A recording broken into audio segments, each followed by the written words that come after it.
Hi hello నమస్తే. నేను మీ కట్టా కార్తీక్. మాజీ మంత్రి, వైసీపీ కీలక నేత, గుడివాడ మాజీ ఎమ్మెల్యే కొడాలి నాని ఆరోగ్యం తీవ్ర ఆందోళనకరంగా ఉన్నట్టు తెలుస్తోంది. ప్రస్తుతం ఆయన ముంబైలోని ఓ కార్పొరేట్ ఆసుపత్రిలో చికిత్స పొందుతూ ఉన్నాడు. అంతర్జాతీయ వైద్య నిపుణులు ఆయనకి వైద్యాన్ని అందిస్తూ ఉన్నారు.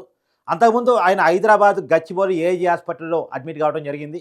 ఆయన ప్రస్తుతం గ్యాస్ట్రిక్ ప్రాబ్లమ్ అనుకోని హైదరాబాద్ ఏజీ హాస్పిటల్ తీసుకొస్తే అక్కడ వైద్య పరీక్షల్లో తేలిందేంటంటే ఆయనకి హార్ట్‌కి 3 హోల్స్ ఉన్నాయన్న విషయం తేలింది. అంటే గ్యాస్ట్రిక్ ప్రాబ్లమ్ అనుకోని వస్తే హార్ట్ ప్రాబ్లమ్ కూడా తేలింది. సరే హార్ట్‌కి ఖచ్చితంగా సర్జరీ చేయాలని డాక్టర్లు సూచించడం జరిగింది. జగన్మోహన్ రెడ్డి గారు కూడా ఏజీ డాక్టర్‌తో పర్సనల్‌గా మాట్లాడడం జరిగింది. ఆయన కూడా ఖచ్చితంగా సర్జరీ అవసరం అని చెప్పడం జరిగింది. పేర్ని నాని పూర్తిగా అతనికి సంబంధించినటువంటి ఆరోగ్యాన్ని పూర్తిగా ఏజీ హాస్పిటల్ నుంచి వాకప్ చేశాడు. తర్వాత కుటుంబ సభ్యులు వాళ్ళు కూడా పూర్తిగా కొడాలి ఆరోగ్యం మీద వాకప్ చేయటం, వాళ్ళకి డాక్టర్లు కౌన్సిలింగ్ ఇచ్చి ఖచ్చితంగా సర్జరీ అవసరం అనే విషయాన్ని చెప్పడం జరిగింది. అదే సర్జరీకి అంతా రెడీ చేసుకుంటున్న క్రమంలో సర్జరీకి బాడీ సహకరించదు అనేటువంటి విషయం బయటపడింది. అనేక రకాల ఇన్ఫెక్షన్స్ బాడీలో ఉన్నాయి. ఆ ఇన్ఫెక్షన్స్ వల్ల సర్జరీ చేస్తే చాలా క్రిటికల్ అయ్యే అవకాశం ఉంది అనేటువంటి విషయం తేలిన తర్వాత దీన్ని ఎలా షార్ట్అవుట్ చేయాలి, ఇంకా మెరుగైన వైద్యం అవసరం అని చెప్పేసి డాక్టర్లు భావించడం, దాన్ని కుటుంబ సభ్యులు కమ్యూనికేట్ చేయటం, దాంట్లో నుంచే ఇలా ముంబై ఓ కార్పొరేట్ ఆసుపత్రికి తరలించడం, అక్కడ అంతర్జాతీయ వైద్య నిపుణులతోటి కొడాలికి చికిత్స అందుతా ఉంది. నిజానికి కొడాలికి ఇంత తీవ్రమైనటువంటి అనారోగ్యం రావటానికి ఉన్న కారణాలేంటి? ఇవాళ ఉన్న పలానా రావటానికి ఉన్న కారణాలేంటి? మీరు చూసారు గత కొన్ని రోజుల క్రితం వల్లభనేని వంశీ జైల్లో ఉన్నప్పుడు జగన్మోహన్ రెడ్డి గారు పరామర్శకు వచ్చినప్పుడు జగన్మోహన్ రెడ్డి గారితో కలిసి కొడాలి నాని కూడా పరామర్శకు వచ్చారు. ఆ పరామర్శకు వచ్చినప్పుడు ఒక విలేకరి, "ఏం సార్ బయట కనపట్లేదంటే, అమ్మా నీ ఫోటో ఇవ్వు, రోజు వచ్చి నమస్తే పెట్టిపోతాను" అని చెప్పేసి కొంత వెటకారంతో కూడినటువంటి మాటలు కూడా కొడాలని తన సహజత్వాన్ని చూపించుకునే ప్రయత్నం చేశారు. పైగా మాకు ఉద్యోగం పోయింది, మేము ఎందుకు కనపడతాం బయట అనేటువంటి మాటను కూడా చెప్పే ప్రయత్నం చేశారు. అంటే ఆ రోజు కొద్దిగా బాగానే ఉన్నట్టు అనిపించినటువంటి కొడాలి నాని ఎందుకని ఉన్న పలానా ఇంత తీవ్రమైన అనారోగ్యానికి గురయ్యాడు? గ్యాస్ట్రిక్ ప్రాబ్లం ఏంటి? తర్వాత హార్ట్ ప్రాబ్లం ఏంటి? హార్ట్ సర్జరీ కూడా చేయలేంత ప్రాబ్లం ఏంటి అసలు? ఏం జరుగుతుంది కొడాలి నాని ఆరోగ్యం విషయంలో? ఇక్కడ మనం గుర్తించాల్సిందంటే ఈ రోజు కొడాలి నాని ఆరోగ్యం చెడిపోవటం కాదు. గత కొన్నాళ్ళుగా అనారోగ్యానికి కొడాలి నాని గురవుతూనే ఉన్నాడు. వాళ్ళ కుటుంబ సభ్యులు ఇస్తున్నటువంటి సమాచారం మేరకే గత 1 మంత్‌గా కొడాలి నాని కొంత అనారోగ్యంగానే ఉన్నాడు. సరే బయటకొచ్చి ఎప్పుడైనా కనపడినప్పుడు అడపాదడపా కనపడినప్పుడు కొద్దిగా గంభీరంగా ఉన్నట్టు కనపడతారు. మేము బాగానే ఉన్నామని చూపించుకోవడానికి ప్రయత్నం చేస్తారు. కానీ తీవ్రమైనటువంటి అనారోగ్యంతోనే కొడాలి నాని ఉన్నాడు అనేటువంటి విషయం తెలుస్తూ ఉంది. చానాళ్లుగా రాజకీయంగా కొడాలి నాని పెద్ద యాక్టివ్‌గా లేడు. ఓడిపోయినప్పటి నుంచి కూడా యాక్టివ్‌గా లేడు.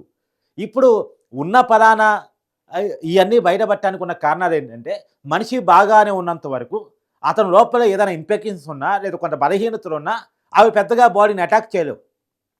ఎప్పుడైతే కొంత మనిషి బలహీనుడిగా మారతాడో, మనిషి మీద ఎప్పుడైతే ఒత్తిళ్లు పడతాయో, మానసికంగా మనిషి ఎప్పుడైతే బలహీనుడిగా అవుతాడో, అప్పుడు బాడీలో ఉన్నటువంటి మనకి కనపడినటువంటి బలహీనతలన్నీ కూడా ఒక్కసారిగా మీదొచ్చి బాడీ మీద పడిపోతాయి. ఇప్పుడు కొడాలి నాని విషయంలో అచ్చంగా జరిగింది అదే అనిపిస్తోంది. నిజానికి కొడాలి నాని ఇవాళ ఎదుర్కొంటున్నటువంటి సమస్యలేంటి అనేది మనం క్లియర్‌గా చూసినప్పుడు కొడాలి నాని ప్రస్థానాన్ని చూడాలి. కొడాలి నాని అతి సామాన్య కుటుంబం నుంచి ఎదిగాడు. ఎన్టీఆర్ కుటుంబం అంటే విపరీతమైన అభిమానం. ఎన్టీఆర్ కుటుంబంతో కలిసి ట్రావెల్ చేయాలనుకున్నాడు. హరికృష్ణ గారికి దగ్గరయ్యాడు హైదరాబాద్ వచ్చి. తర్వాత సినిమా ప్రొడక్షన్ పెడతానన్నాడు. జూనియర్ ఎన్టీఆర్‌తో సినిమాలు తీస్తానన్నాడు. సో ఆ మేరకు కొంత సినిమా నిర్మాణంలో కూడా కొడాలి నాని భాగస్వామయ్యాడు. ఎన్టీఆర్‌కి సంబంధించినటువంటి ఒక సినిమాలో కూడా కొడాలి నాని భాగస్వాములయ్యాడు. కాబట్టి ఆ రకంగా జూనియర్ ఎన్టీఆర్‌తో హరికృష్ణతో పరిచయాలు పెంచుకొని ఆ స్థాయి నుంచి టీడీపీలోకి రాజకీయాల్లోకి వచ్చాడు. టీడీపీలో కూడా కృష్ణా జిల్లాలో కొద్దిగా యాక్టివ్ పాలిటిక్స్ చేయడం చూశారు. తర్వాత ఒకవైపు జూనియర్ ఎన్టీఆర్ హరికృష్ణ రికమెండేషను, ఇంకోవైపు బాగా పనిచేస్తున్నాడు కదని చంద్రబాబు నాయుడు ప్రోత్సాహం, ఇవన్నీ కలిపి తెలుగు యువత అధ్యక్షుడయ్యాడు.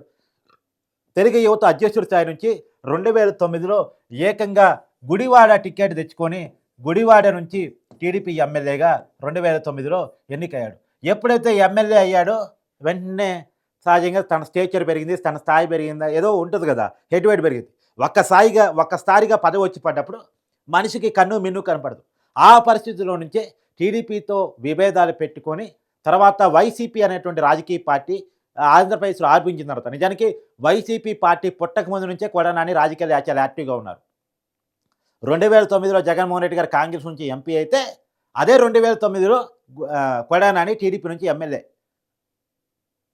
అతనేమో కడప ఎంపీ, ఇతనేమో గుడివాడ ఎమ్మెల్యే. అతనేమో కాంగ్రెసు, ఇతనేమో టీడీపీ. అప్పటికి వైసీపీ కూడా పుట్టలేదు. ఉమ్మడి రాష్ట్రం. అసలు రాజకీయాల్లో ఆహ్, వైసీపీ పుట్టక ముందు నుంచే కొడాలని చాలా యాక్టివ్‌గా ఉన్నారు. కాబట్టి తర్వాత కాలంలో వైసీపీ పార్టీ పెట్టిన తర్వాత వైసీపీ పార్టీలోకి వెళ్ళటం జరిగింది. సరే రాజకీయాల్లో పార్టీలు మారటం కామన్. కానీ అవకాశం ఇచ్చినటువంటి పార్టీనే తిట్టడం, అవకాశం ఇచ్చిన నాయకుడిని, ప్రోత్సహించిన నాయకుడిని, టికెట్ ఇచ్చి గెలిపించిన నాయకుడిని తిట్టడం కొడానానికి ఇయాల మైనస్ అయింది. 2014లో వైసీపీ నుంచి ఇదే గుడివాడ నుంచి పోటీ చేసి గెలవటం జరిగింది. 2019లో కూడా మళ్ళా గెలవటం జరిగింది వైసీపీ నుంచి, గుడివాడ నుంచి పోటీ చేసి. అయితే మళ్ళా ఎప్పుడైతే 2019లో గెలవటం జరిగిందో, వరుసగా గెలుపులు జరుగుతున్నాయో, వెంటనే నాకు మంత్రి పదవి కావాలనే ఆశ ఎవరికైనా పుట్టిద్ది. అలానే కొడానానికి కూడా నాకు మంత్రి పదవి కావాలనే ఆశ వచ్చింది. కొడానానికి మంత్రి పదవి కావాలనే ఆశ వచ్చింది. ఆశగా నెరవేరాలంటే వైసీపీలో ఏం చేయాలి? వైసీపీలో మంత్రి పదవి కావాలంటే అవతల వాళ్ళ మీద దాడులు చేయాలి, అవతల వాళ్ళని బూతులు తిట్టాలి. సో కాబట్టి ఖచ్చితంగా అది జరిగితేనే ఇది జరిగిద్ది కాబట్టి కొడానాని తనదైన శైలిలో చంద్రబాబు నాయుడు మీద బూతులతో విరుచుకుపట్టడం, నారా లోకేష్ మీద బూతులతో విరుచుకుపట్టడం, వాళ్ళ కుటుంబ సభ్యుల మీద, తండ్రి తాతల మీద కూడా బూతులతో విరుచుకుపట్టడం స్టార్ట్ చేశాడు. సరే అనుకున్నట్టు మంత్రి పదవి వచ్చింది. కానీ పేరు మాత్రం పోయింది. నిజానికి ఈ వరుసగా గుడివాడలో కొడానాని గెలవటానికి అతనికి ఉన్నటువంటి మంచి పేరు మాస్ మహారాజా అనేటువంటి పేరు, ఇవన్నీ కూడా ఉండేవి. గుడివాడ అడ్డా కొడానానికి అనేటువంటిది ఉండేది. కానీ ఎప్పుడైతే బూతులతో విరుచుకుపడ్డాడో, అది కూడా రాజకీయంగా తనకు అవకాశం ఇచ్చిన నాయకుడిని, అవకాశం ఇచ్చిన పార్టీని ఎప్పుడైతే విచ్చలవిడిగా తిట్టడం స్టార్ట్ చేశాడో, అప్పటి నుంచి కొడానానికి ఉన్నటువంటి పేరు మొత్తం పోయింది.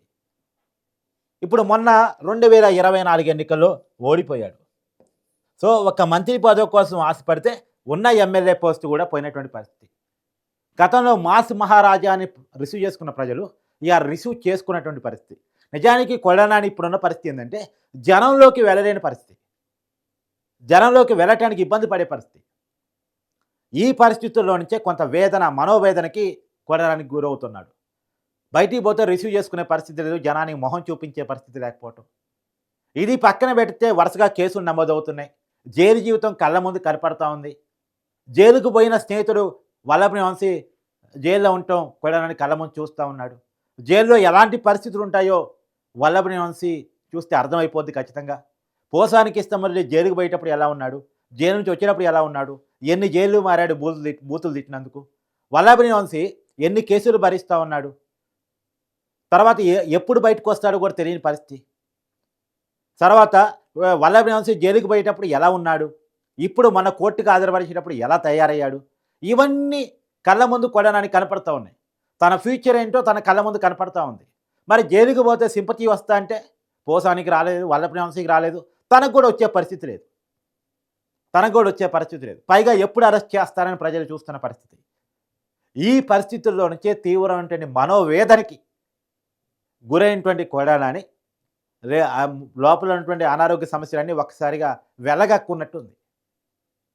నిజానికి కొడానాని ఇవాళ అనారోగ్యానికి పాలయ్యాడు. కానీ గతంలో కొడానాని చేసిన కామెంట్స్ ఆరోగ్యం గురించి, చంద్రబాబు నాయుడు జైల్లో ఉంటే ఆయన 74 ఏళ్ల వయసులో ఉన్న పెద్ద ఆయన, ఆంధ్రప్రదేశ్కి 3 సార్లు ముఖ్యమంత్రిగా పనిచేశారు, 4 సార్లు ప్రతిపక్ష నాయకుడిగా పనిచేశారు. ఈ కొడానాని టికెట్ ఇచ్చి ఎమ్మెల్యే చేసింది కూడా చంద్రబాబు నాయుడు గారే. ఆయన జైల్లో ఉన్నప్పుడు ఆయనకు అనారోగ్య సమస్యలు ఉన్నాయని చెప్తే అనారోగ్యం వస్తుందా, రోగిస్తే చంద్రబాబు ఇలా మాట్లాడే ప్రయత్నం చేయటం, ఇప్పుడు కొడానాని అలా అనొచ్చా? మనం రోగిస్తే కొడానాని అనొచ్చా? అనలేం. ఎందుకంటే మనకి సెన్స్ ఉంది కాబట్టి మనం అనలేం.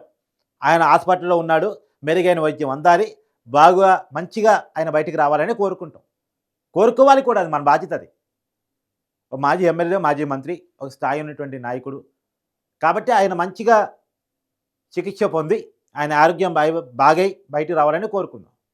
కానీ ఒకటి మాత్రం గుర్తుపెట్టుకోవాలి, ఎప్పుడైనా ఏ సిచ్యువేషన్ మనం కూడా హ్యాండిల్ చేయాల్సి వచ్చింది. నెగిటివ్ సిచ్యువేషన్ మనం కూడా హ్యాండిల్ చేయాల్సి వచ్చింది. ఒకరు నెగిటివ్ సిచ్యువేషన్లో ఉన్నారు, మన చేతిలో అధికారం ఉంది, మన కాడ అధికార దర్పం ఉందని చెప్పేసి అవతల వాళ్ళని చూసి వెక్కిరింపుగా, ఇష్టారాజ్యంగా, వెటకారంగా మాట్లాడే ప్రయత్నం చేస్తే, బూతులతో మాట్లాడే ప్రయత్నం చేస్తే అవి తిరిగి మనకు కూడా కొడతాయి. ఒక సిచ్యువేషన్లో మనకు కూడా కొడతాయి. ఈరోజు మనది కావచ్చు, ఇంకో రోజు పక్కన వాళ్ళది కావచ్చు, ఎదుటి వాళ్ళది కావచ్చు. కాబట్టి మనం అనుకున్న మనకు వచ్చిన రోజు వాళ్ళని ఎక్కిరిస్తే, వాళ్ళకు వచ్చిన రోజు మన ఎక్కిరిస్తారు. కానీ అవతల వాళ్ళు వెక్కిరించట్లేదంటే వాళ్ళ సంస్కారం అని అర్థం. వాళ్ళ సంస్కారం అని అర్థం. ఇక సరే ఏది ఏమైనా కొడాలి నాని తీవ్రమైనటువంటి అనారోగ్యంతో బాధపడుతున్నారు. అతను ఎదుర్కొంటున్నటువంటి అనారోగ్య సమస్యలు ఒక్కసారిగా బయటపడటానికి మాత్రం అతను ఫేస్ చేస్తున్నటువంటి స్ట్రెస్ ఫీలింగ్సే కారణం అనేటువంటిది మాత్రం బయట జరుగుతున్నటువంటి ప్రచారం. మరి ఏంటి అతనికి ఉన్నటువంటి ట్రీట్మెంట్ ఏంటి? అతనికి ఉన్నటువంటి హెల్త్ రిపోర్ట్స్ ఏంటి? హెల్త్ బులెటిన్ ఏమైనా ముంబైలో రిలీజ్ చేస్తారా? కుటుంబ సభ్యులు ఏమైనా మీడియా ముందుకొచ్చి మాట్లాడతారో తెలీదు. ముంబైలో అయితే మంచి వైద్యం అందుతుంది అనేటువంటి సమాచారం అంతా ఉంది. కుటుంబ సభ్యులు చాలా బాధతో అయితే ఉన్నారు. మరి కుటుంబ సభ్యులు ఏమైనా మీడియా ముందుకొచ్చి అతను నిజమైన ఆరోగ్య పరిస్థితి గురించి ఏమైనా మీడియాకి వివరిస్తారా? హెల్త్ బులెటిన్ ఏమన్నా బయటకి ఇస్తారా? ఇప్పటికైతే అతని హెల్త్ బులెటిన్ బయటగా అఫీషియల్‌గా బయటకి ఇస్తుందయితే లేదు. ఇప్పుడు మనకు తెలుస్తున్నటువంటి సమాచారం మేరకే మనం మాట్లాడాల్సొస్తుంది. అతను హార్ట్‌కి ప్రాబ్లమ్ ఉందన్న విషయం గానీ, లేదు అతనికి ఉన్నటువంటి గ్యాస్ట్రిక్ ప్రాబ్లమ్స్ గానీ, ఇతరత్రా ఇన్ఫెక్షన్స్ గానీ, కేవలం ఒక సమాచారం తెలుసుకొని మాట్లాడడం తప్ప అఫీషియల్‌గా మీడియా ముందు ఇవ్వట్లేదు. సరే ఇప్పటికైనా ఇస్తారా? లేదా? అనేటువంటిది చూడాల్సింది. ఏదేమైనా అతను తొందరగా కోలుకొని బయటికి రావాలని మాత్రం కోరుకుందాం.